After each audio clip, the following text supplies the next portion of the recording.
제 이름은 박순자. 올해 68세입니다.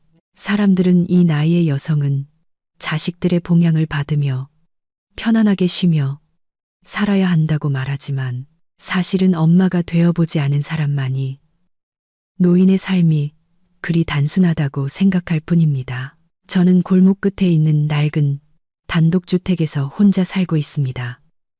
낡은 벽은 벗겨지고 비가 올 때마다 양철 지붕이 덜컹거립니다. 하지만 이 집은 남편과 제가 45년 가까이 함께 일구어 온 보금자리입니다. 벽돌 한 장, 기와 한 장마다 땀과 눈물, 그리고 소박했던 밥상의 온기가 배어 있습니다. 이제 남편은 떠났고 저는 친척보다는 기업과 더불어 살고 있습니다. 제게 남은 유일한 가족은 아들 민준이와 며느리 수진입니다. 그날 오후 저는 떡 반죽을 치대고 있었습니다. 떡 반죽이 채 발효되기도 전에 수진이가 차가운 바람처럼 집으로 성큼 들어왔습니다. 민준이는 A사 용지 몇 장을 손에 쥔 채 고개를 푹 숙이고 뒤따랐습니다. 저는 손을 씻을 겨를도 없이 수진이의 목소리를 들었습니다. 어머니, 저희 지금 급해요. 장모님이 입원하셨는데 돈이 필요해요. 이 집문서 양도 서류에 서명해 주세요. 저희가 이걸 팔아서 장모님 병원비를 마련해야 해요. 저는 꼼짝 않고 섰습니다. 손에는 여전히 반죽이 묻어 있었고 반죽가루가 옷고름을 덮었습니다. 하지만 가장 차가운 것은 반죽이 아니라 며느리의 말이었습니다. 저는 수진이를 바라봤습니다. 그녀의 눈빛은 예전에 고개 숙여 예의를 갖추던 그 아가씨의 눈빛이 아니었습니다. 마치 제가 낯선 사람이라도 되는 양, 이 집 한가운데 서서 제 운명을 선고하는 타인 같았습니다. 그러고는 민준이에게로 시선을 돌렸습니다. 빗속에서 업어 키우고 학교에 데려다주고 밤을 새워 열을 간호했던 제 아들. 오늘 그는 그 자리에 서서 엄마를 변호하는 말 한마디 없이 손 한 번 잡아주지 않고 마치 누구에게 빚이라도 진 듯 고개만 숙이고 있었습니다. 그는 제 눈을 마주치지 못하고 기계처럼 반복했습니다. 엄마, 서명 좀 해줘. 장모님이 위독해. 엄마가 서명 안 해서 혹시라도 일이 생기면 엄마가 죄를 짓는 거야. 저는 소리 없는 옅은 미소를 지었습니다. 이 집은 15년 넘게 길거리에서 떡을 팔아 한 푼 두 푼 모아 지은 것입니다. 그런데 이제 그것이 달콤한 강요의 담보물이 되었습니다. 어머니 생각해 보세요. 여기 혼자 사시잖아요. 나이 들어서 집을 뭐하러 지키세요. 서명해 주시면 저희가 집 팔아서 병원비 마련하고 매달 생활비로 50만 원씩 드릴게요. 요양원에 계시든 다른 방을 구하시든 어머니 마음대로 하세요. 수진이가 끼어들어 태연하게 말했습니다. 저는 대답하지 않았습니다. 저는 가난이 두려운 것이 아니라 조건이 붙은 효도라는 것이 두려웠습니다. 저는 조용히 앞치마에 손을 닦고 방으로 들어가 국화차 한 주전자를 새로 끓였습니다. 2잔을 따라 놓고 말했습니다. 이 차 다 마시고 돌아가거라. 내일 새벽 일찍 시장에 내다 8만두를 만들어야 한다. 제 목소리는 작았지만 글자 한마디 한마디가 바닥에 돌처럼 무겁게 가라앉았습니다. 수진이가 상을 내리쳤습니다. 어머니 피하시려는 거예요? 딴소리 한다고 일이 끝날 줄 알지 마세요. 서명 안 하시면 절 원망하지 마세요. 그 순간 저는 처음으로 며느리의 얼굴을 오랫동안 바라봤습니다. 결혼식 날 수줍게 결혼 반지를 받던 그 얼굴은 이제 계산적인 속셈으로 가득 차 냉랭했습니다. 저는 마른 침을 삼키고 답했습니다. 내일 엄마가 대답해 줄게. 수진이는 벌떡 일어나 민준이의 손목을 잡고 대문으로 끌고 나갔습니다. 그녀가 마지막으로 외친 말이 귓가에 울렸습니다. 어머니랑 저희 모자 다 죽는 꼴 보고 싶으면 계속 꾸물거리세요. 그들의 신발 소리는 제가 평생 일구어 온 이 땅을 짓밟는 쇠못 박힌 신발 소리처럼 들렸습니다. 저는 혼자 앉아 연기가 피어오르는 두 잔의 찻잔을 바라봤습니다. 가슴이 아프기보다 무감각해졌습니다. 아마도 고통이 너무 여러 번 반복되면 스스로 메말라 버리는 것 같습니다. 하지만 저는 그들이 생각하는 것처럼 약하지 않았습니다. 저는 조용히 찻상 아래 서랍을 열고 나무 상자를 꺼냈습니다. 그 안에는 작은 USB 하나가 있었습니다. 작고 사소한 물건이지만 그 안에는 보금자리라고 생각했던 이 집안의 차가운 대화가 2달 동안 녹음되어 있었습니다. 저는 제가 이 집안의 그림자라고 생각했습니다. 조용히 뒤로 물러나 주는 것만으로도 아이들이 잘 살 수 있을 거라고 생각했습니다. 하지만 오늘 저는 깨달았습니다. 어떤 자식들은 엄마가 필요한 것이 아니라 그 집문서 위에 적힌 엄마라는 이름이 필요하다는 것을. 저는 법률에 대해 아는 것은 없지만 한 가지는 확실히 알고 있었습니다. 내가 스스로 일어서지 않으면 아무도 내가 짓밟히고 있다는 사실을 모른다는 것을. 그 순간부터 저는 결심했습니다. 아무것도 서명하지 않겠다고. 다만 제 명예와 자존심으로 서명할 것입니다. 친애하는 여러분, 이것은 단지 시작일 뿐입니다. 만약 당신도 저처럼 평생 자식을 위해 살았지만 짐처럼 취급받는다고 느낀 적이 있다면 끝까지 이 이야기를 따라가 주세요. 이 이야기는 단지 이야기가 아니라 경각심을 주고 자신을 지키기 위한 것입니다. 채널 노을력 이야기를 구독하는 것을 잊지 마세요. 여기에는 진실하고 감동적이며 고통을 겪었던 사람들의 마음에서 우러나온 깨달음의 이야기가 담겨 있습니다. 저는 한때 내가 사리를 분별하고 양보하며 누구에게도 폐를 끼치지 않고 살면 사람들이 나를 아껴줄 것이다 라고 생각했습니다. 하지만 어느 날 저는 깨달았습니다. 어떤 사람들에게는 내가 숨쉬고 있다는 사실 자체가 이미 폐가 된다는 것을. 저는 남편과 결혼한 후부터 이 집에 살았습니다. 그때는 저희가 가난해서 쌀밥에 감자를 섞어 먹고 양철 지붕에서 떨어지는 빗물을 받아 마셨지만 한 번도 제가 무시당한다고 느껴본 적은 없었습니다. 남편이 돌아가신 후 이 집에는 저만 남았습니다. 그리고 민준이가 수진이와 결혼했습니다. 수진이는 대학을 나왔고 키도 크고 조용조용 말하는 아가씨였습니다. 그녀가 며느리로 들어왔을 때 저는 금덩이라도 얻은 듯 기뻤습니다. 저는 결혼 예물로 받은 쌍가락지를 팔아 수진이에게 아무 무늬 없는 순금 반지를 사주었습니다. 시어머니의 작은 마음이었습니다. 수진이는 눈물을 글썽이며 고개 숙여 감사했습니다. 저도 감동했습니다. 시어머니와 며느리 사이가 이럴 수 있다면 더 바랄 것이 무엇이겠습니까? 하지만 달콤함은 오래가지 못했습니다.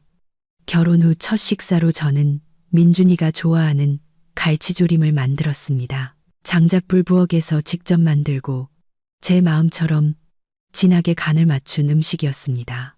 저는 수진이에게 한 점을 덜어주었습니다. 그녀는 고개를 갸웃하며 옅게 웃었습니다. 어머니, 저는 생선은 비린내가 나서 잘 못 먹어요. 저는 잠시 멈칫했습니다. 아, 그래. 사람마다 입맛이 다르지. 저는 고개를 끄덕이고 따로 덜어놓은 불고기를 더 담아주었습니다. 하지만 제가 부엌으로 몸을 돌렸을 때 옆에 앉은 수진의 언니에게 속삭이는 소리를 들었습니다.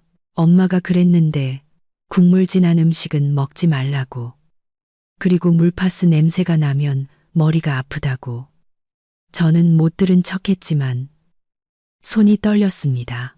제가 저녁마다 관절에 바르던 파스가 이제는 사람들이 피하는 냄새가 된 것입니다.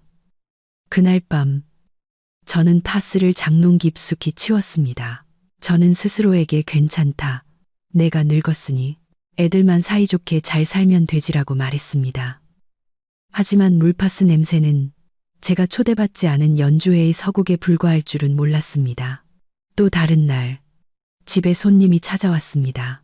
수진이 쪽 친척들, 은행에서 일하는 고모와 삼촌 등이었습니다. 제가 마당을 다 쓸고 옷을 갈아입기도 전에 수진이가 달려나와 말했습니다. 어머니, 오늘 저희 친정 어른들이 오셨어요. 어머니는 윗상 차리지 마세요. 제가 할게요. 저는 며느리가 솜씨가 좋다 생각하며 기뻤습니다. 웃으며 부엌으로 들어가 보니 수진이는 제가 한 번도 써보지 못한 새 그릇에 음식을 담고 있었습니다. 저는 물었습니다. 손님들 오셨니? 엄마가 파인애플이라도 좀 깎을까? 그러자 수진이가 돌아보며 옅은 미소를 지었습니다. 아니요, 어머니. 제가 깨끗하게 처음부터 끝까지 다 할게요. 저희 집 손님들은 좀 까다로우셔서요. 저는 아무 말도 하지 않았지만 밥상을 차릴 때 비로소 모든 것을 이해했습니다. 식탁 위에는 정확히 6벌의 그릇만 놓여 있었습니다. 친정 식구들과 그녀 부부의 것만 제 몫은 없었습니다. 저는 억지로 웃으며 주변을 둘러봤습니다. 오늘 온 가족이 다 같이 먹는 줄 알았는데 수진이는 태연하게 대답했습니다. 아, 저희 친정은 원래 같이 식사하는 경우가 별로 없어요. 게다가 손님들이 기름 냄새 맡는 걸 불편해하세요. 어머니는 바깥 부엌에서 편하게 드세요. 그녀는 국그릇을 들고 저를 쳐다봤습니다. 저는 민준이에게 눈길을 돌려 말 한마디라도 해주기를 바랐지만 그는 그저 휴대폰만 볼 뿐 입을 열지 않았습니다. 제가 조용히 물었습니다. 엄마가 따로 먹으면 엄마 밥상은 어디 있니? 수진이는 국그릇을 들고 답했습니다. 어머니, 안쪽 부엌에서 드세요. 상아직 따뜻해요. 어머니 몫은 따로 덜어놨어요. 저는 부엌으로 발을 옮겼습니다. 창문 옆에 위태롭게 놓인 플라스틱 식탁 위에는 식은 밥 한 공기, 생선 구이 한 토막, 그리고 이미 식은 국이 놓여 있었습니다. 저는 말없이 앉았습니다. 제가 벽돌 한 장 한 장 모아 지은 이 집이 이제 제가 따로 식사를 구걸해야 하는 곳이 된 것입니다. 저는 옛날 어머니가 하시던 말씀이 떠올랐습니다. 시어머니가 아랫상에서 밥을 먹는 것은 집안이 기울고 있다는 징조다. 그날 저녁 저는 맘마루에 앉아 머리를 바람에 맡기고 달을 올려다봤습니다. 제가 이 아들을 낳아 키웠고 수많은 열병을 함께 이겨냈는데 오늘 그는 윗상에서 밥을 먹고 저는 식은 밥을 혼자 먹었습니다. 하지만 그때 제 마음속에는 분노나 울분이 없었습니다. 그저 밤이슬처럼 조용히 어깨에 달라붙는 서러움만 있었습니다. 하지만 그 식사 후 모든 일은 잠잠히 흘러갔습니다. 수진이는 욕하거나 꾸짖지 않았습니다. 다만 달콤해 보이는 말 속에 냉담함만 포장되어 있었습니다. 민준이는 두 세계 사이에 갇힌 사람처럼 어느 쪽에도 발을 들이지 않고 침묵했습니다. 그러던 어느 날 저는 가벼운 감기에 걸려 며칠 밤을 잠 못 이루었습니다. 너무 힘들어서 민준이에게 전화를 걸었습니다. 3번의 신호음 끝에 수진이가 전화를 받았습니다. 여보세요. 누구세요? 여보세요. 저는 침착하게 말했습니다. 엄마다. 엄마가 너무 아파서 그러는데 혹시 약 좀 사다 줄 수 있니? 수진이는 몇 초간 침묵하더니 말했습니다. 어머니, 그냥 감기잖아요. 보건소에 가서 약 달라고 하세요. 저희 부부는 바빠요. 저는 옅게 웃었습니다. 엄마가 그냥 약 심부름만 부탁한 거란다. 약값은 줄게. 수진이는 답했습니다. 에이, 어머니, 저를 그렇게 계산적인 사람으로 보세요. 하지만 이런 병은 누구나 걸려요. 생강차 마시고 쉬면 나아요. 그날 밤 저는 자전거를 타고 골목 어귀로 나가 약을 샀습니다. 약국 할머니는 저를 보며 고개를 저었습니다. 날도 추운데 왜 이렇게 약을 사러 오셨어요? 애들 시키지. 저는 목이 쉰 채로 옅게 웃었습니다. 첫째, 애들은 바빠서 시어머니 아픈 것까지 신경 쓸 겨를이 없어요. 둘째, 저는 집에 돌아와 약을 먹고 이불을 덮고 웅크렸습니다. 그것은 추워서가 아니라 태어나서 처음으로 어머니가 되는 것도 허락을 받아야 한다는 것을 깨달았기 때문입니다. 다음 날 그들은 또 찾아왔습니다.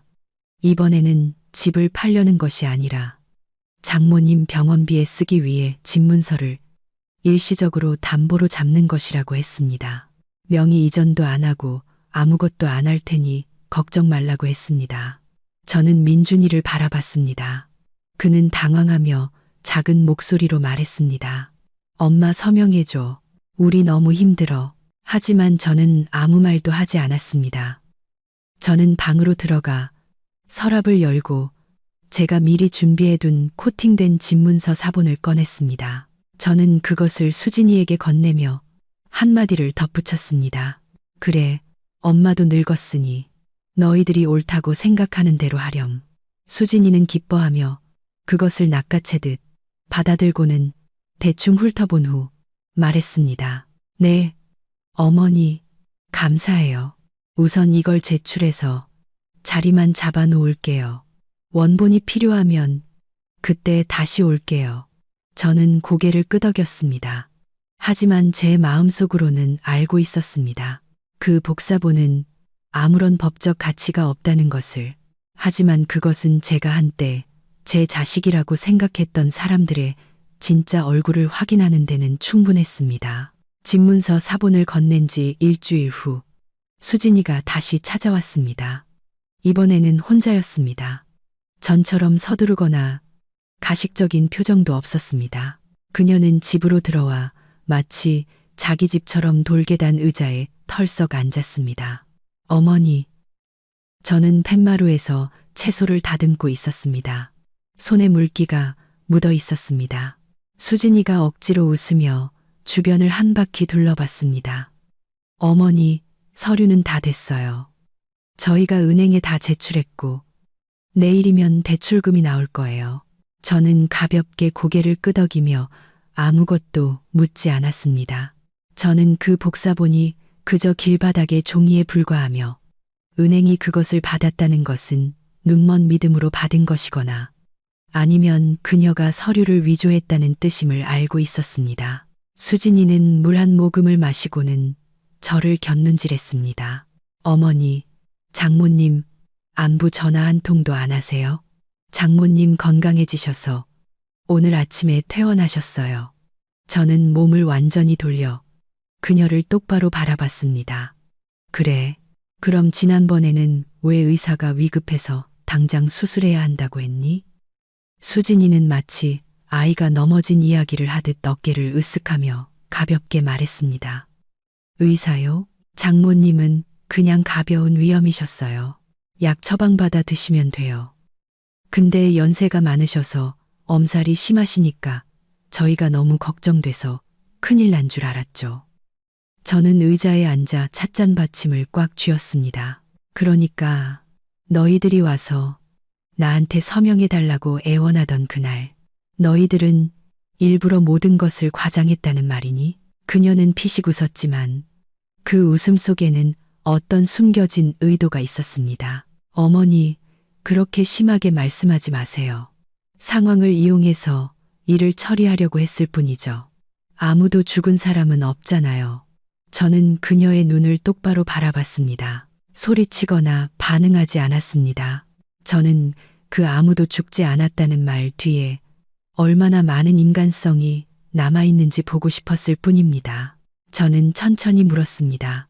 만약 그날 내가 진짜 원본을 줬고 바로 서명했다면 지금 이 집은 누구 명의로 넘어갔을까? 그녀는 즉시 대답하지 않고 웃으며 손톱을 만지작거렸습니다.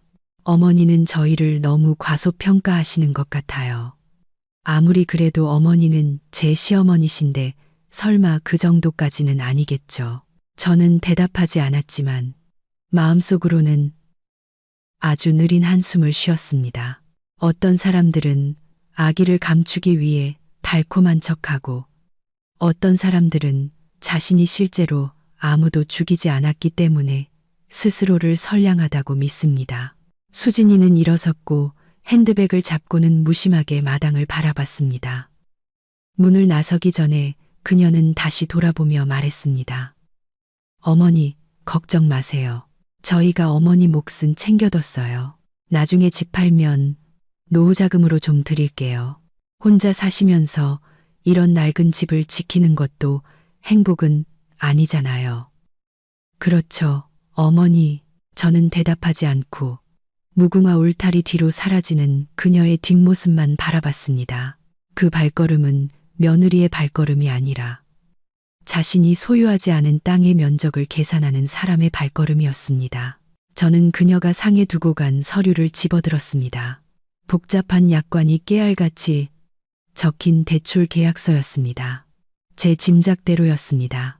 그것은 그녀가 말한 일시적 대출이 아니라 재산을 담보로 제공하는 약정이었습니다. 저는 그것을 접어 찻장 아래 제사상 깔개 아래에 두었습니다. 그리고 나무 상자를 열어 USB를 꺼내 찻상 밑에 숨겨둔 작은 녹음기에 연결했습니다. 저는 아주 오랫동안 앉아 있었습니다. 마음속에는 분노가 아닌 냉기가 감돌았습니다. 12월 북풍이 묵은 논을 지나 불어오는 것처럼 피부에 와닿지는 않지만 마음 깊은 곳까지 스며드는 냉기였습니다. 그날 밤 저는 옛 친구 은정 씨가 소개해준 젊은 변호사에게 전화했습니다. 저는 집문서 사본, 달콤한 유혹, 그리고 상처에 소금을 뿌리는 것 같은 그들의 말을 간략하게 설명했습니다. 변호사는 잠시 침묵하더니 물었습니다. 어머니, 증거가 있습니까? 녹음 파일 같은 것 말입니다. 저는 찻장 서랍을 열고 USB를 꺼내며 단호하게 말했습니다. 있습니다. 장모님을 살려야 한다고 말하기 시작했을 때부터 저를 망령든 노인네라고 부르던 순간까지 전부 녹음해 두었습니다. 변호사는 부드럽게 말했지만 글자 하나하나가 무거웠습니다.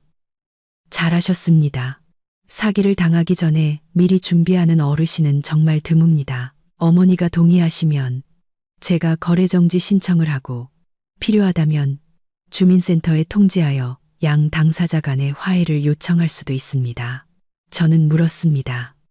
법정까지 가야 할까요? 아닙니다. 어머니, 그럴 필요는 없습니다. 소송을 원치 않으시면 다른 방법을 취할 수도 있습니다. 어머니가 어떤 양도에도 동의하지 않는다는 사실만 확립하면 재산은 여전히 어머니의 것입니다. 다음 날 아침, 저는 고개를 끄덕였습니다. 그날 밤, 저는 침대 옆 작은 수첩에 한 줄을 적었습니다. 명예를 지키고 싶다면 절대 끝까지 침묵하지 말라. 그리고 다음 날부터 저는 집을 청소하기 시작했습니다. 단순히 깨끗하게 하려는 것이 아니라 제가 더 이상 피하지 않을 역풍을 준비하기 위해서였습니다. 저는 남편의 영정사진 틀을 닦았습니다. 낡고 먼지가 가득했지만 사진 속 남편의 눈빛은 저를 침착하고 엄숙하게 바라보는 것 같았습니다. 저는 옅게 웃었습니다. 남편을 안심시키려는 것이 아니라 스스로에게 상기시키기 위해서였습니다. 살아있는 사람이 스스로 명예를 지키지 못한다면 사는 것이 죽은 것과 같다고. 사흘 후 수진이가 다시 찾아왔습니다. 이번에는 혼자 오지 않았습니다. 민준이가 함께였지만 여전히 죄 지은 사람처럼 어깨를 움츠린 채 고개 숙인 모습이었습니다. 수진이는 여전했습니다. 하이힐은 시멘트 마당을 찍었고 핸드백은 한쪽으로 비스듬히 메고 있었습니다. 입술은 짙은 붉은색이었고 화장은 두꺼웠지만 긴장감은 감출 수 없었습니다. 그녀는 집에 들어서자마자 앉을 틈도 없이 서류철을 가방에서 꺼내 제 쪽으로 밀었습니다. 어머니, 지난번 건 복사본이라서 은행에서 승인이 안 났대요. 이번에는 원본 등기권리증이 필요해요. 저한테 주세요. 나머지는 제가 알아서 할게요. 저는 손을 닦으며 차를 따르면서 차분하게 말했습니다. 서명하고 돈을 받으면 엄마는 어디서 살아야 하니? 수진이는 웃으며 마치 육수를 끓인 설탕물처럼 달콤하게 말했습니다. 어머니, 저희는 그냥 대출 받는 거예요. 저희가 갚아 나갈 거고 서류는 여전히 어머니 이름으로 되어 있어요. 제가 말씀드렸잖아요. 아무도 어머니를 쫓아내지 않아요. 저는 민준이를 돌아봤습니다. 그는 여전히 아무 말도 하지 않은 채 옷자락만 비비고 있었습니다. 저는 물었습니다. 엄마가 너희한테 서명해 줬는데 나중에 너희가 못 갚아서 집이 압류되면 어떻게 되니? 수진이는 얼굴을 찌푸렸다가 이내 부드러운 목소리로 말했습니다. 어머니, 저희를 누구라고 생각하세요? 저희가 남인가요? 저는 어머니의 며느리예요. 저를 믿으세요. 저는 대답하지 않고 말했습니다. 엄마는 생각할 시간이 필요하다. 지금은 줄 수 없다. 수진이는 미간을 찌푸리며 짜증을 냈습니다. 세상에, 저희가 너무 급해요. 은행에서 서류를 보류하고 있단 말이에요. 어머니가 늦게 주시면 대출 시기를 놓쳐서 저희가 고생한 게 다 물거품이 된단 말이에요. 저는 일어서서 장롱을 열고 더 이상 효력이 없는 오래된 인증된 복사본과 어떤 형태의 재산 양도에도 동의하지 않는다고 적힌 작은 종이 조각을 꺼냈습니다. 저는 그것을 상에 놓고 그녀 쪽으로 가볍게 밀었습니다. 이것이 엄마가 지금 너희에게 줄 수 있는 전부다. 수진이는 그것을 집어들고 훑어보더니 얼굴이 굳어졌습니다. 이 복사본은 가치가 없잖아요. 어머니, 저희 가지고 장난치시는 거예요? 저는 침착하게 말했습니다. 엄마는 누구와도 장난치지 않는다. 엄마는 그저 엄마의 것을 지키는 것이고 너희는 너희의 마음을 올바르게 지키거라. 민준이는 수진이의 손을 잡고 작은 목소리로 말했습니다. 여보, 어머니가 안 주시면 그냥 가자. 하지만 수진이는 쉽게 포기하지 않았습니다. 그녀는 휴대폰을 꺼내 집 한가운데서 스피커폰으로 전화를 걸었습니다. 마치 저를 더 압박하려는 듯이. 여보세요. 수진입니다. 저희 서류가 막혔다고요?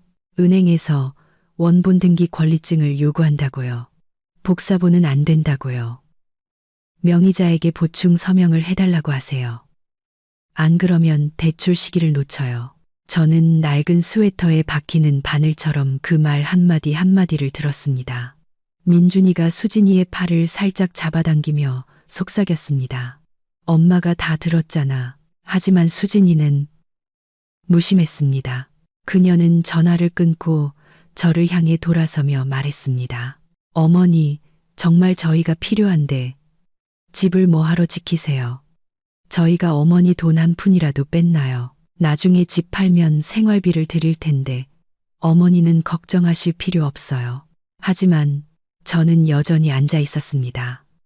제 시선은 남편이 못을 받고 모서리를 다듬었던 그 나무상으로 향했습니다. 나무상의 모든 흠집은 저와 남편이 한 아이를 진실한 마음으로 키우며 함께 살았던 세월의 흔적이었습니다. 그런데 지금 이 상은 사람들이 집의 평수 하나하나를 흥정하는 모습을 지켜보고 있습니다. 저는 낮은 목소리로 말했습니다. 옛날에 너희 결혼하기 전에 엄마가 쌍가락지를 팔아 결혼 준비를 해줬지. 그런데 이제 너희는 엄마에게 그 보답으로 이 집을 내놓으라고 하는구나. 수진이는 마치 제가 사정을 모르는 사람이라도 되는 양 한숨을 쉬었습니다. 엄마는 자꾸 옛날 이야기를 꺼내시네요. 지금은 책임에 관한 문제예요. 어머니 혼자 사시면서 땅을 뭐하러 지키세요? 저는 고개를 끄덕였습니다. 그래, 내 말이 맞다. 하지만 이 땅을 지키는 것은 엄마가 집이 필요해서가 아니라 엄마의 자존심이 필요해서란다. 저는 일어서서 방으로 들어갔고 더 이상 아무 말도 하지 않았습니다. 그들은 잠시 더 앉아 있다가 인사도 없이 뒤도 돌아보지 않고 떠났습니다. 저는 그저 그들의 신발 소리와 쇠로 된 대문이 닫히는 소리를 들었습니다. 마치 인내심의 종말을 알리는 마침표 같았습니다. 저는 USB에 담긴 녹음 파일을 다시 재생했습니다. 수진이의 목소리, 민준이의 목소리, 은행원의 목소리, 그리고 가식과 계산이 섞인 목소리. 저는 파일에 표시를 하고 원본 대기 중이라고 이름을 붙였습니다. 저는 제 시간이 많지 않다는 것을 알고 있었습니다. 하지만 제가 살아있는 한 사람들이 저를 망령들었다고 생각한다는 이유만으로 제가 망령들었다는 것을 인정하지 않을 것입니다. 저는 조용히 영정사진 옆에 앉아 있었습니다. 노란 불빛이 남편의 사진에 드리워졌습니다. 저는 차를 따르며 속삭였습니다. 여보, 걱정 마세요. 제가 저 애들이 제 등까지 팔게 두지는 않을 거예요. 제가 저 애를 등에 업고 키웠는데 말이에요. 그들이 떠난 후 제 집은 이상하게 조용해졌습니다. 하지만 저는 그것이 새로운 폭풍전의 고요라는 것을 알았습니다. 사람의 마음은 물과 같아서 고요할수록 더 의심스럽습니다. 목요일 오후 저는 집 뒤뜰에서 빨래를 걷고 있는데 대문 근처에서 수진이의 통화 소리가 들렸습니다. 그녀는 울타리 옆벽에 숨어 제가 듣지 못할 것이라고 생각했을 것입니다. 하지만 노인의 귀가 항상 먹먹한 것은 아닙니다. 특히 오랫동안 침묵 속에서 살아온 사람들에게는 더욱 그렇습니다. 네, 의사가 말했어요. 할머니가 약간의 망령 증상이 있다는 것만 확인되면 저희가 일시적으로 재산을 관리할 수 있대요. 네, 맞아요. 건강상의 이유로, 그리고 옆에 보호자가 없으니까 저희가 그렇게 하는 거죠. 아무도 원하지 않는데 말이에요. 저는 얼어붙었습니다. 통화 전체를 듣지는 못했지만 그것만으로도 충분했습니다. 그들은 제가 망령들었다는 핑계를 대서 제 법적 결정권을 박탈하려 하고 있었습니다. 그날 밤 저는 저녁 식사를 하지 않았습니다. 국화차 한 잔을 따라 마시고 국마루 어둠 속에 가만히 앉아 있었습니다. 옆에는 저와 15년을 함께 산 늙은 얼룩, 고양이가 있었습니다. 저는 고양이의 등을 아주 작게 쓰다듬으며 말했습니다. 쟤네들은 내가 망령들었다고 생각하지만 망령들었다고 해서 벙어리인 것은 아니야. 나는 듣고 기억하고 있어. 내가 말하지 않는다고 해서 모르는 것은 아니야. 다음 날 아침 저는 민준이에게 전화했습니다. 저는 몸이 너무 안 좋고 기침도 많이 하고 밥도 못 먹겠다고 말했습니다. 그는 머뭇거리다가 수진이에게 전화를 넘겼습니다. 여보세요, 어머니. 아유, 왜 이렇게 전화를 자주 하세요? 저희 지금 바쁜데 자꾸 전화하시면 제가 너무 힘들어요. 저는 작은 신음소리를 냈습니다. 엄마가 너무 힘들구나. 머리가 아프고 몸이 붕 뜬 것 같아. 약 좀 사다 줄 수 있니? 수진이는 한숨을 쉬었습니다. 생강차 드시고 쉬세요. 내일 제가 들를게요. 다시는 전화하지 마세요. 남편이 회의 중이에요. 저는 전화를 끊고 제가 오랫동안 찻장 아래에 숨겨둔 라이터만 한 작은 카메라를 조용히 바라봤습니다. 깜빡이는 불빛이 새로운 파일을 저장하고 있었습니다. 어머니, 전화 자주 하지 마세요. 다음 날 오후 그들이 찾아왔습니다. 수진이는 집에 들어서자마자 눈을 이리저리 굴리며 주변을 살폈습니다. 어머니 좀 나아지셨어요. 저는 가볍게 고개를 저었습니다. 아직도 어지럽고 혈압이 안 좋은 것 같아. 민준이는 죽 상자를 상에 올려놓으며 부드러운 목소리로 말했습니다. 엄마 죽 샀어요. 좀 드시고 힘내세요. 그리고 서류 몇 장만 서명하세요. 어머니는 힘드시지 않을 거예요. 수진이는 잊지 않고 가방에서 또 다른 서류철을 꺼냈습니다. 어머니, 이건 은행에서 추가로 요구한 서류예요. 그냥 서명해 주시면 편해요. 심각한 건 아니에요. 그냥 저희가 5년 동안 재산을 사용해도 좋다고 확인하는 거예요. 변호사 입회하에 하는 거라니까요. 저는 손을 짚고 일어서서 몇 번 기침을 하고 눈물을 글썽였습니다. 왜 이렇게 또 까다롭게 구니? 전에 준 서류로는 부족했니? 수진이는 옅게 웃었습니다. 어머니가 편찮으셔서 자꾸 잊어버리시는 거예요. 제가 다시 말씀드릴게요. 집을 파는 것도 아니고 명의를 양도하는 것도 아니에요. 그냥 은행이 대출 절차가 합법적이라는 것을 확인하는 서명이에요. 변호사도 증인으로 있어요. 저는 그녀의 눈을 깊이 바라봤습니다. 결혼식 날의 인간적인 모습은 온데간데 없고 미끄럽고 어두운 깊은 구덩이만 보였습니다. 저는 천천히 말했습니다. 엄마는 너희가 집을 팔까봐 무서운 것이 아니란다. 엄마는 내가 서류 한 장으로 저울질 당하는 것이 무섭단다. 수진이는 웃음을 터뜨렸습니다. 어머니, 편찮으시면서 왜 이렇게 심각한 말씀을 하세요? 저는 의자에 앉아 한숨을 쉬었습니다. 그래. 엄마가 아프다.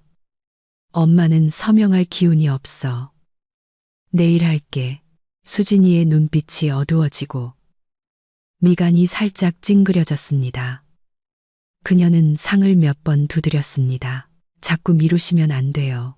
사람들이 어머니를 못 믿으면 어머니가 서명해도 소용없어요.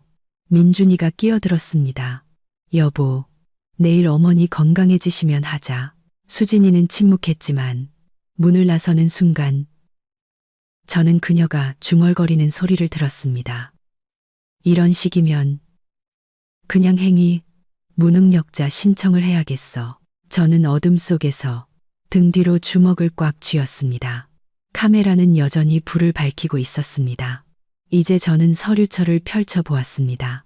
거기에는 아주 작은 글씨로 인쇄된 문구가 있었습니다. 30일 이후에도 갑이 추가 서명 능력이 없을 경우 재산 처리에 대한 전적인 위임에 동의한다. 저는 옅게 웃었습니다. 그들은 제가 약해지기를 기다리며 한 단계 계산하고 있었습니다. 사는 동안에도 죽은 사람 취급을 받는 것만큼 무서운 일은 없습니다. 그날 저녁, 저는 녹음기를 켜서 모든 파일을 복사했습니다. 또 다른 USB에 백업을 만들었습니다. 혹시 모를 상황에 대비하기 위해서였습니다. 밤새 잠을 이루지 못했습니다. 걱정 때문이 아니라 수년 만에 처음으로 약해질 수 없다는 의식이 저를 붙잡았기 때문이었습니다. 그날 오후 해가 쨍하지도 비가 오지도 않았지만 후텁지근한 더위는 곧 폭풍우가 몰아칠 것을 예고하는 것 같았습니다. 제가 방에서 낡은 수건들을 개고 있는데 마당에 익숙한 오토바이 소리가 들렸습니다. 수진이가 먼저 들어왔습니다. 여전히 단호한 걸음걸이였고 마치 재산을 검사하듯 집안을 훑어봤습니다. 민준이는 죽상자와 서류 몇 봉투를 안고 뒤따랐습니다. 어머니, 저는 일어설 틈도 없이 수진이가 말을 꺼냈습니다. 인사도 없었고 빙빙 돌리지도 않았습니다. 어머니, 이번에는 더 이상 미룰 수 없어요. 은행 대출이 중단되었어요.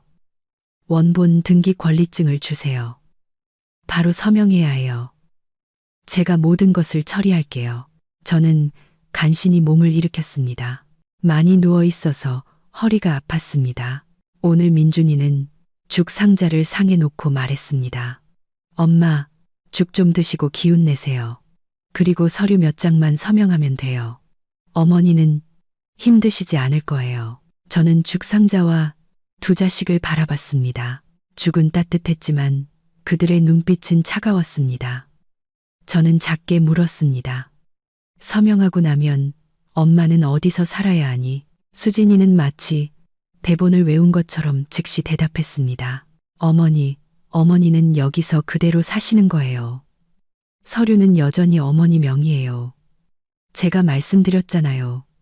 저희는 그냥 대출만 받는 거라고요. 저는 민준이를 바라봤습니다.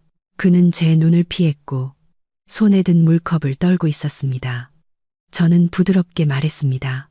엄마는 너희가 집을 팔까봐 무서운 것이 아니란다. 엄마는 너희가 더 이상 엄마를 엄마로 보지 않을까봐 무서운 거란다. 그 두 마디에 민준이는 놀라서 고개를 들고 무언가를 말하려 했지만 수진이가 날카로운 목소리로 끼어들었습니다. 이제 어머니가 서명하실지 안 하실지 말씀해 주세요. 저쪽에서는 더 이상 기다려줄 수 없어요. 어머니가 서명 안 하시면 그 책임을 져야 해요. 저는 천천히 일어서서 안으로 들어갔습니다. 10분 후 저는 얇은 서류철을 들고 나왔습니다. 저는 그것을 상에 놓고 수진이 쪽으로 밀었습니다. 이것은 효력이 없는 오래된 인증된 복사본이다. 너희가 시간을 벌고 싶다면 이걸로 해라. 수진이는 서류철을 펼쳐보더니 얼굴이 창백해졌습니다. 민준이는 저의 손을 붙잡고 간청했습니다. 엄마, 저희 지금 너무 힘들어요. 지금 서명하면 온 가족을 살릴 수 있어요. 저는 그의 눈을 똑바로 바라봤습니다. 소리치지도 격분하지도 않았습니다. 누구를 살린다는 말이니 네 장모님은 가벼운 위험일 뿐이고 오늘 집에 돌아갔는데 뭘 더 살려야 하니? 수진이는 당황하다가 갑자기 목소리를 높였습니다. 어머니, 하고 싶은 말이 있으면 다 하세요. 저는 침착하게 말했습니다. 엄마는 아무것도 하고 싶은 말이 없다. 엄마는 그저 엄마의 것을 지킬 뿐이고 너희는 너희의 마음을 올바르게 지키거라. 그날 밤 저는 낡은 부엌에서 혼자 앉아 있었습니다. 페인트가 벗겨진 플라스틱 식탁, 반쯤 남은 죽냄비. 저는 밥을 먹지 않았습니다. 그저 거기에 앉아 비밀 카메라가 오늘 식사 장면을 저장하며 내는 딸깍 소리를 들었습니다. 저는 오늘이 제가 애원당하는 엄마의 자격으로 먹는 마지막 식사라는 것을 알았습니다. 오늘 밤 이후 그들은 저를 더 이상 기다려주지 않을 것입니다. 그들은 저를 망령된 사람으로 증명하여 판에서 지워버리는 더 큰 수를 둘 것입니다. 저는 한참을 앉아 있다가 작은 수첩을 열고 보라색 볼펜으로 한 줄을 더 적었습니다. 자식이 어머니를 어머니로 보지 않을 때 그 밥상은 더 이상 밥상이 아니다. 사람으로서의 권리를 박탈하는 밀실회일 뿐이다. 그렇게 사흘 후 저는 동네 보건소에 갔습니다. 저는 약 이름을 잘못 묻고 보험증 가져오는 것을 잊었다고 말하며 약간 망령든 척했습니다. 간호사들은 웃으며 물었습니다. 할머니, 요즘 자꾸 잊어버리시네요. 저는 고개를 끄덕이며 옅게 웃었습니다. 나이 들면 다 그렇지요. 머리가 자꾸 몽롱해져요. 하지만 그 후 저는 조용히 원장실로 들어가 정기적인 정신 건강 확인서를 요청했습니다. 결과는 명확했습니다. 정신적으로 맑고 명료하며 행위 무능력의 징후가 없음. 저는 그 서류를 개인 서류철에 넣어 쇠 장롱에 잠가 두었습니다. 서류는 단순히 사용하기 위한 것이 아니라 사람들이 늙고 망령들었다는 이유로 저를 빼앗으려 할 때를 대비한 무기입니다. 저는 자식들이 가난해지는 것을 두려워한 적이 없습니다. 저는 그들이 계략이 풍부해지는 것이 두려웠습니다. 그리고 오늘 저는 분명히 알았습니다.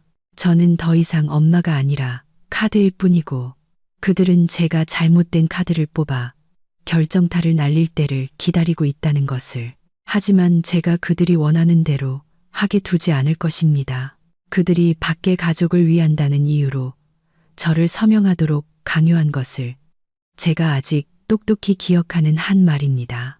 그날 오후 햇볕은 타는 듯이 뜨거웠습니다. 제가 낡은 빗자루를 들고 허리를 약간 숙인 채 마당을 쓸고 있는데 익숙한 인형이 마당으로 들어섰습니다. 수진이의 엄마, 이 여사였습니다. 그녀는 보라색 꽃무늬 원피스를 입고 비싼 가죽 가방을 들고 있었습니다. 짙은 빨간 립스틱을 바른 그녀는 마치 자기 집에 들어서는 것처럼 태연하게 걸어 들어왔습니다.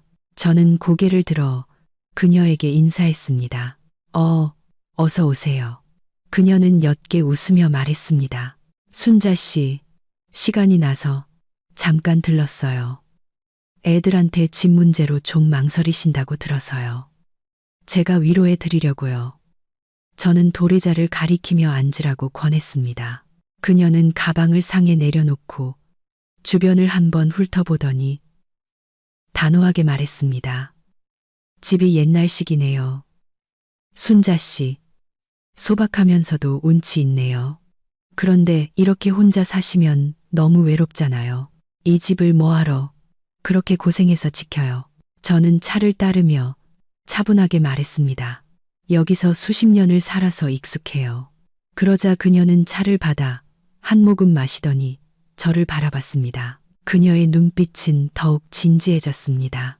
사실은요, 제가 솔직히 말씀드리자면 애들이 정말 걱정하고 있어요. 어머니가 이 집에 빨리 서명해 주시면 우리가 온갖 방법을 동원해서 힘들게 살 필요가 없는데라고 하더군요. 저는 요즘 애들 보면 안쓰러워요. 옛날 우리와는 달라서 계산할 것이 참 많죠. 저는 여전히 침묵했습니다. 손에는 연기가 피어오르는 국화차 잔을 들고 있었습니다. 이 여사는 계속해서 목소리를 낮췄지만 말 한마디 한마디가 또렷하게 들렸습니다. 솔직히 말씀드릴게요. 집이라는 건 수단일 뿐이에요. 사람 간의 정이 귀한 거지요. 자식을 사랑한다면 먼 미래까지 생각해야죠. 집을 지키다가 나중에 무슨 일이라도 생겨서 유언장도 못 남기고 돌아가시면 이 집이 누구 손에 들어갈지 어떻게 알겠어요? 저는 찻잔을 내려놓고 천천히 말했습니다. 말씀이 맞습니다. 집은 수단입니다. 하지만 아무도 없을 때 기댈 수 있는 곳이기도 합니다. 그녀는 웃었지만 이번에는 목소리에 약간의 짜증이 섞여 있었습니다. 순자 씨, 도덕적인 이야기는 참 잘하시네요. 하지만 현실적으로 순자 씨는 혼자 사시잖아요. 나중에 몸져 누우시면 누가 돌봐줄까요? 그리고 아시다시피 우리 딸 성격이 좀 급하긴 해도 악에는 없어요.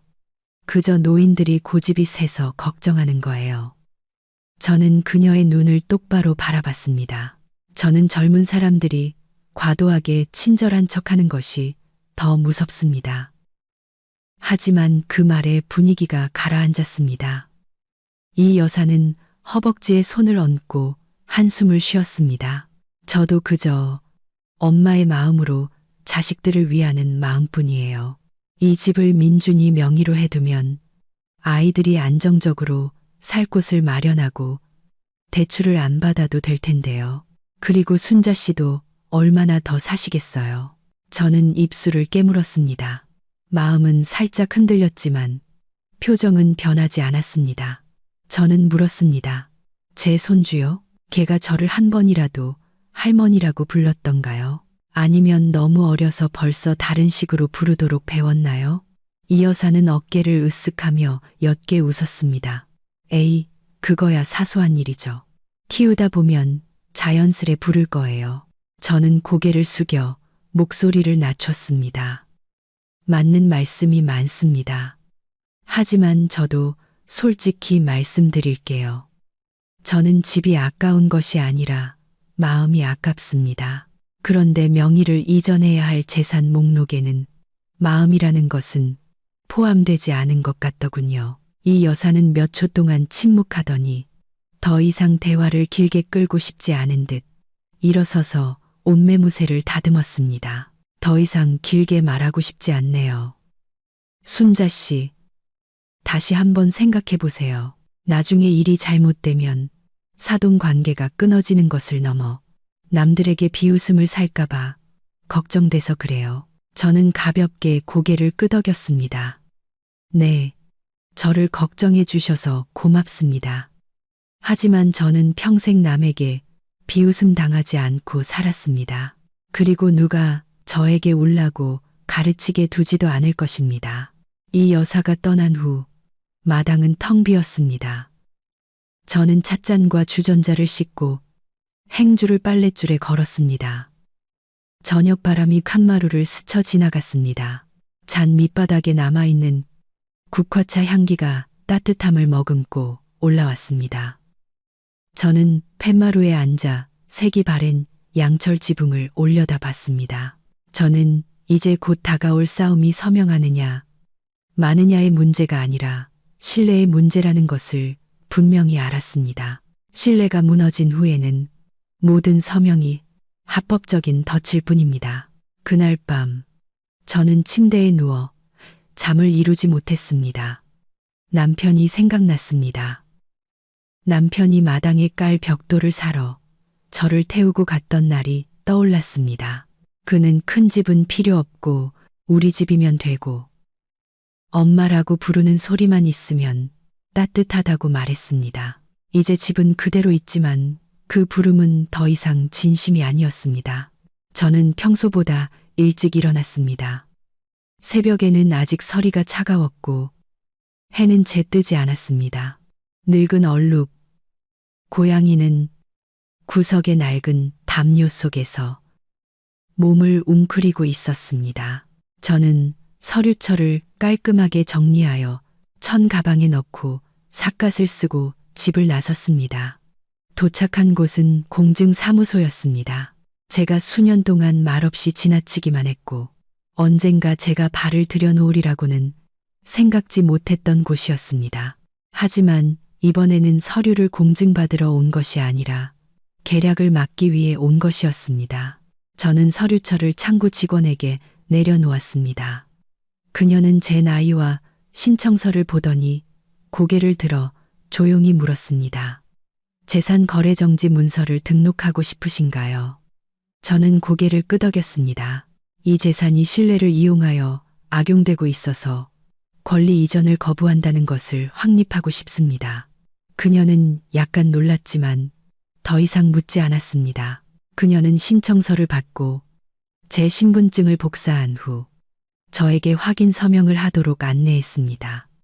그녀의 목소리는 부드러웠지만 단호했습니다. 서류가 등록되면 누구라도 이 등기권리증을 이용하여 거래를 시도할 경우 소유권을 재확인해야 합니다. 어머니의 확인 없이는 공증사무소에서 거부할 것입니다. 저는 고개를 끄덕였고 가방끈을 살짝 꽉 쥐었습니다. 사무실을 나서면서 마음이 이상하리만큼 가벼워졌습니다.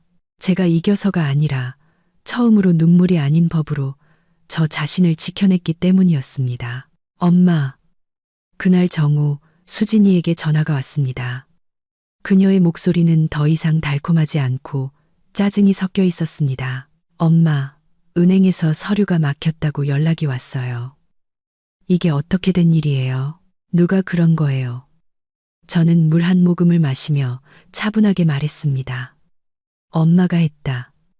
그녀는 몇 초간 굳어 있다가 작은 소리로 소리쳤습니다. 엄마, 대체 왜 그러세요? 저희가 뭘 잘못했다고 저희를 막으세요. 저는 옅게 웃었습니다. 엄마는 너희를 막은 것이 아니라 자식이라는 이름으로 포장된 탐욕을 막은 거란다. 수진이는 격분하며 말했습니다. 그럼 엄마는 집안 자식들을 믿지 않고 남의 편에 서겠다는 거예요? 하지만 저는 천천히 대답했습니다. 엄마를 가족으로 여기는 자식만이 엄마도 자식이라고 부를 수 있지. 엄마를 움직이는 서명 정도로 보는 너희에게는 미안하지만 엄마에게는 믿어줄 의무가 없단다. 그날 밤 민준이가 혼자 예고 없이 찾아왔습니다. 그는 문을 두드리기 전에 팻마루에 오랫동안 앉아 있었습니다. 오늘 그는 더 야위었고 머리는 헝클어져 있었으며 눈은 움푹 들어가 있었습니다. 저는 문을 열고 그를 바라봤습니다. 그는 집 안으로 들어오지 않고 그저 서서 떨리는 목소리로 말했습니다. 엄마, 왜 이렇게까지 해야 했어요? 저는 대답했습니다. 엄마가 이렇게 하지 않으면 아무것도 남지 않을 테니까. 명예도, 마음도, 자존심도 그저 다른 사람이 와서 치워줄 늙은 몸뚱이만 남을 테니까. 민준이는 눈물을 흘렸습니다. 잘못했어요. 하지만 이렇게까지 많이 잘못한 줄은 몰랐어요. 그저 아내를 돕고 싶었을 뿐이에요. 저는 그를 바라봤습니다. 가슴이 아팠지만 입은 부드러워지지 않았습니다. 아내를 돕는다는 것이 엄마를 짓밟는 방식이었니? 서류 한 장 한 장에 서명하라고 강요하고 모르는 척했니? 세상 모든 사람에게는 침묵할 수 있어도 내 피부치에게는 침묵하면 안 됐단다. 그는 더 이상 아무 말도 하지 않고 고개만 숙인 채 그림자처럼 대문 쪽으로 돌아섰습니다. 그날 밤 저는 녹음 파일, 집문서 사본, 건강확인서, 거래정지 신청서, 그리고 수진이가 집 안에서 소리치거나 저를 밥상에서 밀어냈을 때 찍은 사진들까지 모든 것을 완벽한 서류철로 만들었습니다. 저는 그것을 끈으로 묶어 찻장 위에 올려놓았습니다. 저는 향을 피우고 남편의 영정 앞에 무릎을 꿇고 빌었습니다. 여보, 제가 지금까지 산 것은 이 집을 위한 것이었습니다. 우리 부부의 땀이 밴 곳이니까요. 제가 쓰러진다면 늙어서가 아니라 올바른 것을 옹호해 줄 사람이 더 이상 없기 때문일 것입니다. 저는 일어서서 차를 따르고 집 가운데 혼자 앉았습니다. 태어나서 처음으로 저는 평화를 느꼈습니다. 자식들의 사랑을 받아서가 아니라 그 명목으로 이용당하는 것을 더 이상 두려워하지 않았기 때문입니다. 그날 아침 저는 주민센터에서 온 초청장을 받았습니다. 박순자 씨는 관련 가족 구성원과의 재산 분쟁 화해를 위해 구시의 주민센터 회관에 참석해 주십시오. 저는 그 종이를 접었습니다. 놀랍지 않았습니다. 수진이가 거래를 막힌 후 저에게 압력을 가하기 위해 공동체를 끌어들이는 방법을 택한 것입니다. 저는 떨지 않고 한숨을 쉬었습니다. 저는 정시에 도착했습니다. 수수한 한복을 입고 아내는 등기권리증 복사본, 정신건강확인서, 녹취록, 공증된 거래정지 신청서, 그리고 수진이가 집안에서 소리치거나 저를 밥상에서 쫓아냈을 때 찍은 사진들까지 꼼꼼하게 정리한 서류 가방을 들고 있었습니다. 잠시 후 민준이와 수진이가 들어왔습니다. 수진이는 정장 차림에 화장을 완벽하게 했고 미리 연습한 듯 적절한 불안감과 예의를 갖춘 표정이었습니다. 민준이는 뒤따랐고 저와 눈을 마주치지 않고 고개만 숙였습니다. 화해 모임을 주재한 분은 60대의 동네 통장님으로 저를 오래전부터 알고 계신 온화한 목소리였습니다. 그는 구청 직원과 여성의 대표 사이에 앉아 있었습니다. 통장님은 말문을 열었습니다. 우선 박순자 씨 가족의 집안 문제로 인해 분쟁이 발생하게 된 점에 대해 매우 유감스럽게 생각합니다. 오늘 화해 모임은 당사자들이 서로를 이해하도록 돕는 것이 목적이며 강제성이 없습니다. 법적인 구속력도 없으니 모두 온화하게 대화해 주시기를 바랍니다. 수진이가 먼저 입을 열었습니다. 마치 피해자라도 되는 듯 작은 목소리였습니다. 통장님, 그리고 모든 분들, 저희 부부는 처음부터 끝까지 어머니를 걱정했을 뿐이에요. 어머니 집이 낡아서 대출받아 수리해 드리려고 했어요. 어머니가 동의하지 않으셔도 괜찮은데 이제 와서 서류를 막으셔서 저희가 사기로 의심받고 있어요. 명예와 일에 큰 지장이 생겼어요. 어머니. 저는 끼어들지 않고 그녀가 모든 것을 말하도록 두었습니다. 민준이도 거들었습니다. 엄마는 저희가 집을 빼앗으려 한다고 오해하시지만 엄마, 저는 단 한 번도 그렇게 생각한 적 없어요. 그저 저희 부부가 너무 힘들고 저희 집은 여유가 있는데 저희가 도움을 못 받고 있는 것 같아서요. 어머니, 방에 있는 사람들은 동정의 뜻으로 고개를 끄덕였습니다. 여성의 대표 중 한 명이 말했습니다. 안할머니께서는 연세가 많으셔서 가끔 잊어버리시거나 헷갈리실 수 있어요. 아이들 말이 틀린 것 같지는 않네요. 저는 침묵을 지키다가 가방에서 정신과 검진 확인서를 꺼내 상에 올려놓았습니다. 이것은 정신과에서 받은 확인서입니다. 저는 완전히 정신이 맑고 명료합니다. 누가 저를 망령들었다고 핑계를 대려 한다면 이 서류를 다시 봐주십시오. 방 안은 잠시 조용해졌습니다. 저는 계속 말했습니다. 저는 누가 제 집을 고쳐주는 것을 원하지 않습니다. 제 집은 낡았지만 깨끗합니다. 애정이 재산과 교환되어야 한다면 저는 그저 제 몸을 지키며 살겠습니다. 수진이가 얼굴을 찌푸렸습니다. 엄마는 또 저희를 의심하세요. 저희를 안 믿으면 누굴 믿으시겠어요? 저는 그녀를 차분한 눈빛으로 바라봤습니다. 엄마는 아플 때 약 한 봉지도 사주지 않으면서 집문서를 빼앗을 계획을 세우는 사람은 믿지 않는다. 수진이가 즉시 반발했습니다. 너무 심하게 말씀하세요. 저는 녹취록을 인쇄한 사본을 추가로 꺼내 상에 내려놓았습니다. 이것은 어머니를 서명하지 않으면 행위 무능력자로 고소할 것이라고 협박했던 그날의 대화 녹취록입니다. 당신의 목소리, 당신의 내용입니다. 원본 파일이 필요하면 틀어드릴 수 있습니다. 방 안은 침묵했고 통장님은 안경을 고쳐 쓰고 수진이 쪽을 바라봤습니다. 수진이의 이마에 땀이 맺혔습니다. 저는 멈추지 않았습니다. 저는 수진이가 상석에 앉아 있고 제가 부엌 바닥의 알루미늄 상에서 혼자 식사하는 사진을 꺼냈습니다. 저는 손을 떨었지만 목소리는 또렷했습니다. 이것은 남편의 기일날 찍은 식사입니다. 남편과 반평생을 함께 산 아내인 저는 손님들이 까다롭다는 이유로 부엌으로 쫓겨나 혼자 밥을 먹었습니다. 누가 저를 여전히 어머니로 대했다고 생각한다면 감사하다는 말 한마디라도 해주십시오. 아무도 감히 입을 열지 못했습니다. 저는 민준이를 돌아봤습니다.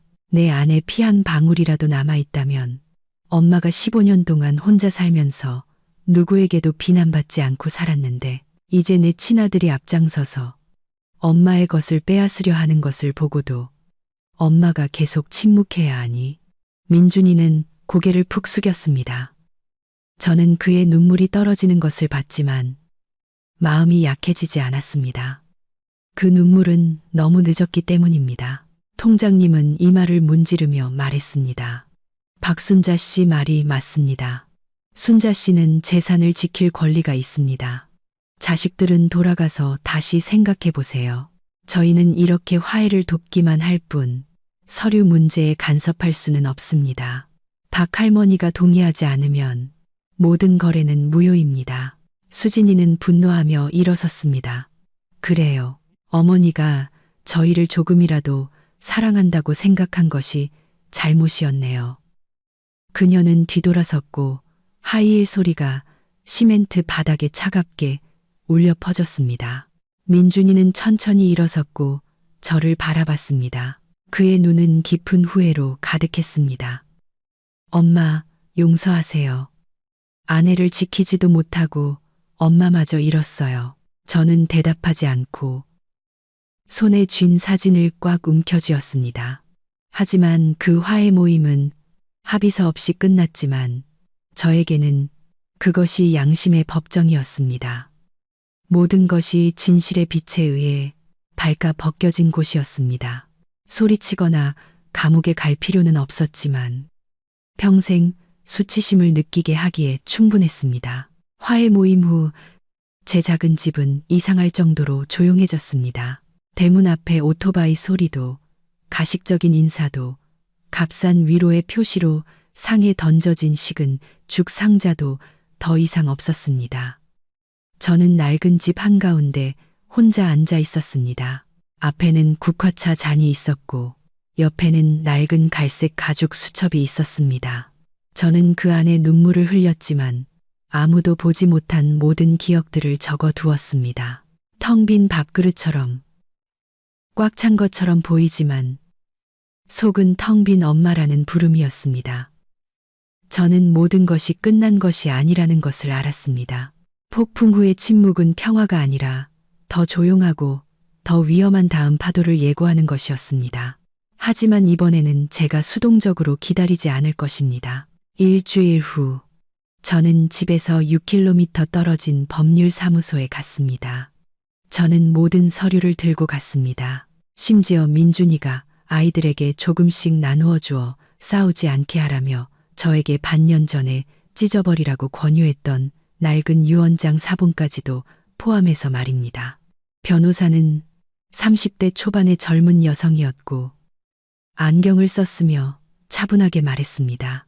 그녀는 제가 처음부터 끝까지 말하는 것을 들었고 끼어들지 않고 주의 깊게 메모만 했습니다. 마침내 그녀는 물었습니다. 새 유언장을 작성하고 싶으신가요? 저는 고개를 끄덕였습니다. 아들과 며느리에게 아무것도 남기지 않을 건가요? 저는 잠시 침묵하다가 대답했습니다. 남길 겁니다.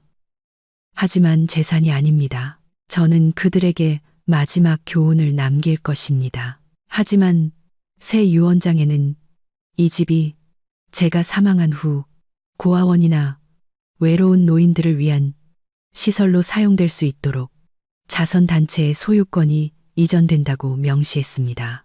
부모가 없거나 부모에게 타인 취급을 받지 않는 아이들을 위한 장소로 말입니다. 남은 저금은 세 부분으로 나누었습니다. 한 부분은 제 장례를 위해, 한 부분은 노인보호기금에 기부하고, 나머지 한 부분은 민준이에게 보내는 것으로 했습니다. 단 하나의 조건을 달았습니다. 그가 직접 와서 친필로 쓴 사과 편지를 서명하여 받아야 한다는 것입니다.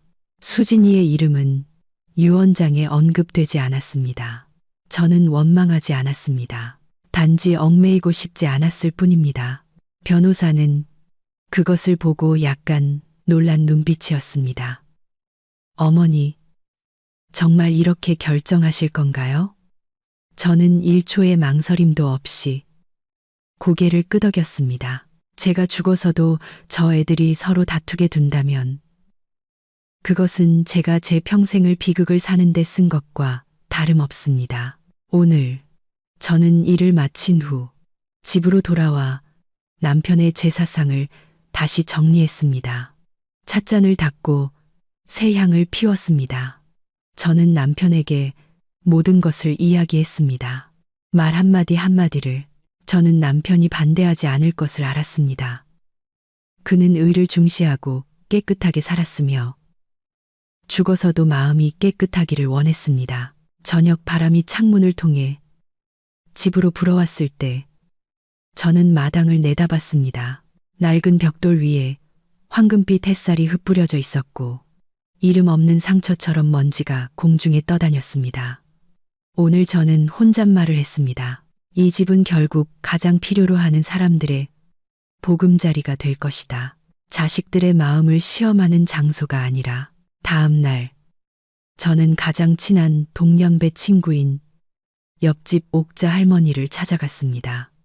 저는 약간의 과일과 작은 종이 뭉치를 들고 갔습니다. 저는 종이 뭉치를 상에 올려놓고 말했습니다. 옥자야, 나중에 나에게 무슨 일이 생기면 이것을 꼭 변호사에게 전달해줘. 이 안에는 유언장 원본이 있어. 아이들이 찾아내지 못하게 해줘. 옥자 할머니는 눈을 크게 떴습니다. 세상에, 네가 그 정도로 애들을 무서워하는 거니? 저는 웃었지만 농담이 아니었습니다.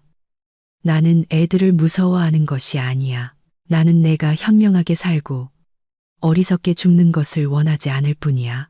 그날 밤, 저는 팥죽을 끓여서 동네 아이들을 초대해 함께 먹었습니다. 아이들은 저를 순자 할머니라고 부르며 재롱을 떨었습니다.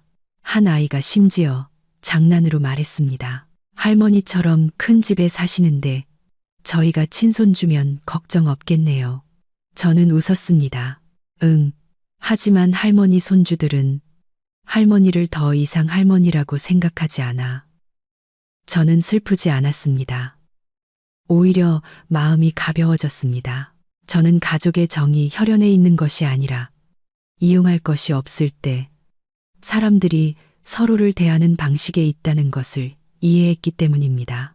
일주일 후 수진이가 다시 찾아왔습니다. 이번에는 민준이와 함께 오지 않았습니다. 그녀는 약간의 비웃음이 섞인 미소를 지으며 마당으로 들어섰습니다. 어머니 유언장 만드셨다고 들었어요. 누구한테 주시려고요? 아니면 저희가 장례식 준비라도 할까요? 저는 그녀를 올려다봤고 말다툼하지 않고 조용히 말했습니다. 네가 걱정할 필요는 없다. 내가 죽으면 이 집은 누구도 다투지 못할 곳이 될 테니까. 수진이는 눈을 크게 떴습니다. 뭐라고요? 저는 천천히 말했습니다. 나는 이 집을 고아들에게 기증했다. 내가 죽으면 그 아이들은 이 집을 부를 때 진심으로 나를 할머니라고 부를 것이다. 그것은 내가 등기권리증 한 장으로 살 수 없는 것이다. 수진이는 얼어붙었고 얼굴이 변했습니다. 그녀의 눈은 빨갛게 충혈되었지만 감동 때문이 아니라 패배감 때문이었습니다. 그녀는 아무 말도 없이 뒤돌아 걸어 나갔습니다.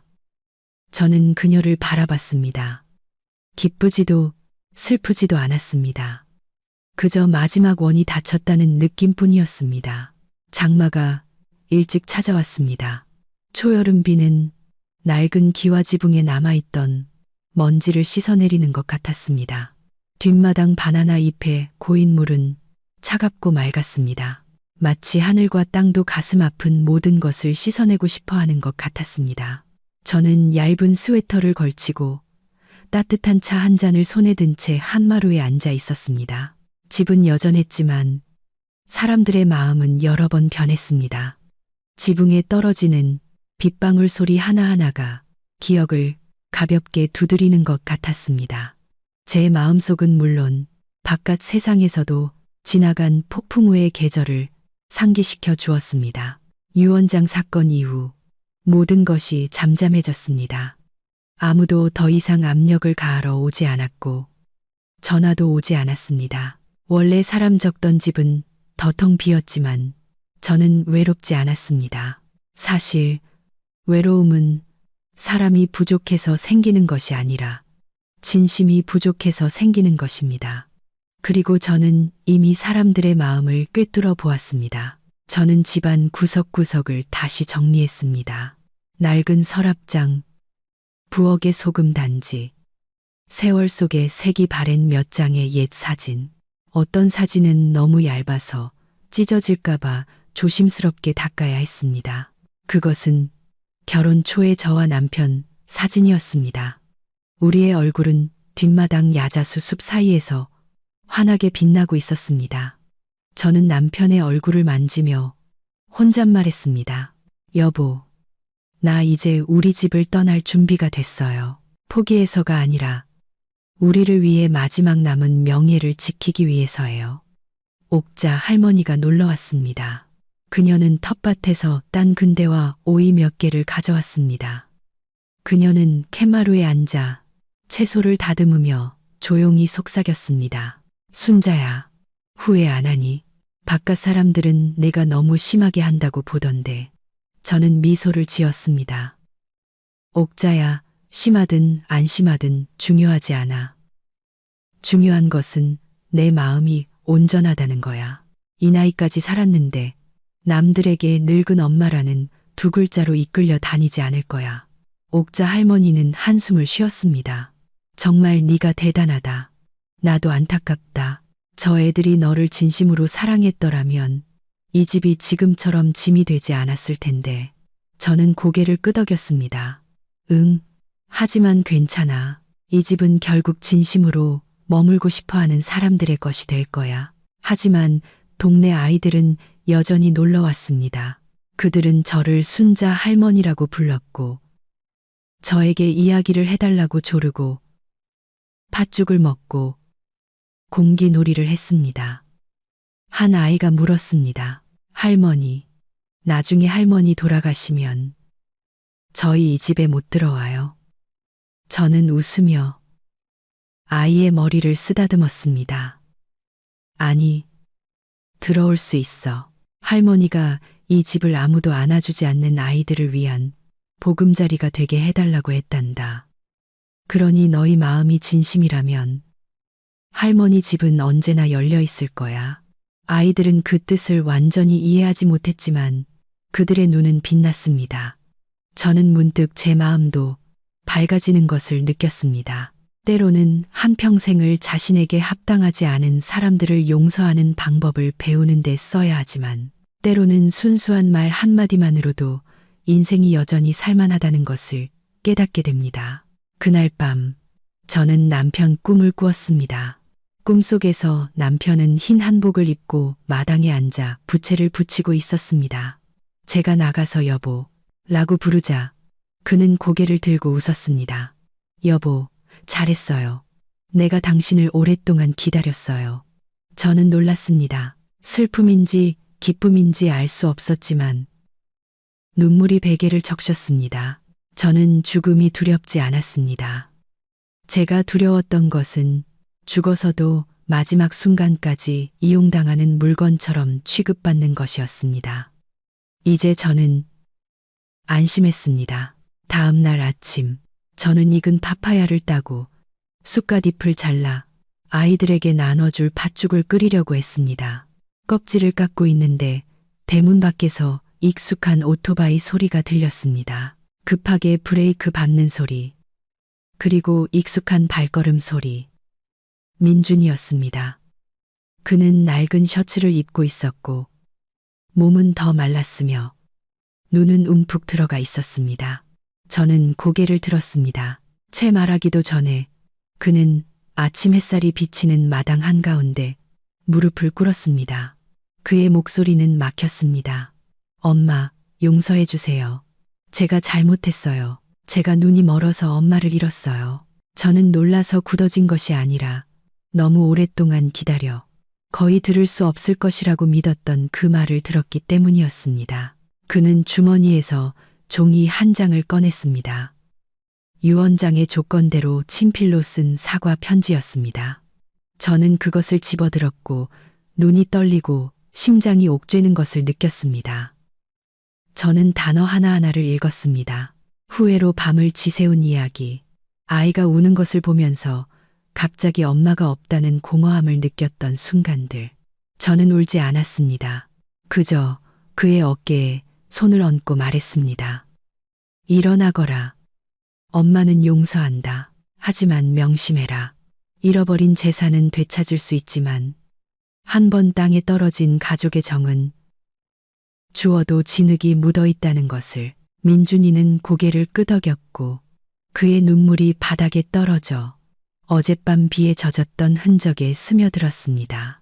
음력 7월이 되자 향불의 향기와 무더운 정오에 멀리서 울리는 절의 종소리가 감돌았습니다.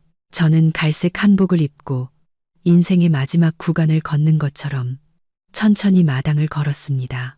두려움도 걱정도 없이 오직 평온함만이 남아 있었습니다. 하지만 제 집은 이제 많이 달라졌습니다. 더 이상 눈물을 재거나 재산을 저울질하는 곳이 아니었습니다. 이제는 친절한 마음으로 서로를 부르는 진정한 보금자리였습니다. 혈연이 아닌 마음으로 말입니다. 민준이가 돌아온 후 그는 완전히 다른 사람이 되었습니다. 그는 직장을 그만두고 사회복지센터에서 일하기 시작했습니다. 힘든 일이고 보수가 높지 않았지만 그는 저에게 말했습니다. 엄마, 돈이 아니라 행동으로 속죄하고 싶어요. 저는 그가 아이들의 2층 침대를 닦고 봉사자들과 함께 음식을 만들고 아이들을 돌보는 모습을 보면서 마음이 따뜻해졌습니다. 자랑스러워서가 아니라 제가 잃었던 아들이 집으로 돌아온 것이 아니라 그의 양심으로 돌아왔다는 것을 알았기 때문이었습니다. 수진이는 제가 정말로 집의 소유권을 자선단체에 넘겼다는 소식을 들은 후 완전히 침묵했습니다. 오지도 전화도 하지 않았습니다. 민준이는 저에게 말했습니다. 아내는 엄마가 이렇게 한 것을 견디지 못했지만 저는 이게 아내가 스스로를 돌아보는 방법이라고 생각해요. 저는 어떤 사람들은 우리 삶에 교훈을 주기 위해 들어올 뿐, 머물기 위해 오는 것은 아니라는 것을 이해했기 때문입니다. 자선단체는 늦어름에 공식적으로 이 집을 인수했습니다. 대문 앞에는 작은 간판이 걸렸습니다. 순잔의 보금자리, 고아와 홀몸 노인을 위한 집. 민준이가 이 이름을 지었습니다. 그는 말했습니다. 엄마 이름이 순자잖아요. 이 집에 사는 모든 사람이 엄마처럼 평안빙안하기를 바라면서요. 저는 눈물을 글썽이며 아무 말도 할 수 없었습니다. 그저 고개를 돌려 깊은 주름 속에 눈물을 감추었습니다. 그의 부처님 오신 날, 저와 민준이는 손을 잡고 절에 갔습니다. 우리는 관음보살상 앞에 하얀 국화꽃 한 다발을 바쳤습니다. 저는 가슴에 빨간 장미도 흰꽃도 달지 않았습니다. 그저 빈핀 하나를 달았습니다. 자식의 사랑은 있을 때는 색으로 측정할 필요가 없고, 잃었을 때는 어떤 것으로도 대체할 수 없다는 것을 상기시켜주는 말이었습니다. 절의 스님께서 가까이 오셔서 합장하며 미소 지었습니다. 순자 보살님, 오늘따라 아주 평온해 보이시네요. 저는 고개를 끄덕였습니다. 네, 제 아들이 이제 고개를 숙일 줄 알게 되었으니까요. 아들이 고개를 숙일 줄 알 때 어머니는 비로소 고개를 들 수 있습니다. 부처님 오신 날 밤, 제 작은 집은 불빛으로 밝혀졌습니다. 파티 때문이 아니라 새로 온 아이들 때문이었습니다. 머리가 헝클어지고 맨발인 고아들이 이제 집이라고 부를 수 있는 곳을 찾은 것입니다. 그들은 둥글게 모여 앉아 동요를 불렀고, 어떤 아이는 그림을 그려 벽에 걸었고, 어떤 아이는 종이로 등불을 접었습니다. 저는 아이들 사이에 앉아 평화로운 그림자 같았습니다. 옆에 앉은 어린 소녀가 제 손을 잡고 물었습니다. 할머니는 아들이 있어요. 저는 미소를 지었습니다. 있지. 하지만 이제 할머니에게는 너희도 생겼단다. 그날 밤, 저는 낡은 수첩에 마지막 일기를 썼습니다. 내 인생이 연극이었다면 이제 막을 내릴 때가 되었다. 나는 외로움 속에서 죽지 않을 것이다. 피가 섞이지 않은 아이들의 마음 속에서 다시 살아났기 때문이다. 나는 절망 속에서 죽지 않을 것이다. 맹목적인 인내 대신 깨어남을 선택했기 때문이다. 나는 억울함 속에서 죽지 않을 것이다. 내 아들에게 인간이 되는 법을 가르쳤기 때문이다. 다음 날 새벽, 민준이가 닭죽 한 그릇을 상에 올려놓았습니다. 제가 끓였어요, 엄마. 드세요. 어렸을 때 엄마가 저에게 끓여주셨는데 이제 제가 돌려드릴 차례예요. 저는 그를 바라봤습니다. 마음이 먹먹해졌습니다. 평생을 이런 말 한마디를 듣기 위해 살았는데 이제 듣고 보니 인생이 온통 쓰지만은 않다는 것을 알게 되었습니다. 씁쓸함도 있지만 바닥에 조용히 가라앉아 있는 달콤함도 있었습니다. 저는 제 시간이 많지 않다는 것을 알고 있었습니다. 하지만 저는 두렵지 않았습니다. 해야 할 일은 했고 해야 할 말은 했으며 지켜야 할 것은 합당한 사람들을 위해 지켰기 때문입니다. 저는 떠날 것입니다. 그리고 제가 떠날 날이 온다면 저는 제 이름이 붙은 집에서, 아이들의 웃음소리 속에서, 그리고 더 이상 짐이 없는 마음으로 떠나고 싶습니다.